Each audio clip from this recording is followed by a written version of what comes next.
I am the Tofu Golem. Please enjoy the video. You begin by stabilizing the ladder and wearing gloves and eye protection. Safety first, because you'll work overhead. Once in position, remove leaves and standing water from the outlet with a small trowel so connections are visible. Inspect and measure the extension length and how it attaches, slip fit, riveted, or clamped, so you know what fasteners and replacement parts you need. Now loosen existing clamps or cut rivets. You're ready to detach the old extension and assess the elbow alignment. You dry fit the elbow and extension to confirm the angle directs water away from the foundation. This avoids surprise misalignment later. Apply a bead of exterior-grade silicone at each joint to prevent leaks, then secure with stainless clamps or pop rivets depending on material, stainless for longevity. Make sure the extension slopes about 1/8 to 1/4 inch per foot away from the house so water runs freely.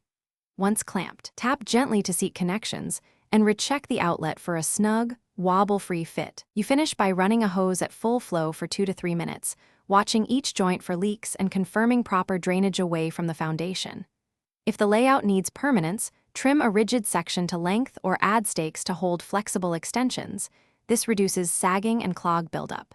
If you see leaks, tighten the clamps and reapply silicone. For persistent leaks, replace the damaged section. A key troubleshooting tip: if water pools at a connection, disassemble, clean mating surfaces, then reseal and reclamp. Thanks for watching. Consider subscribing if we helped you today.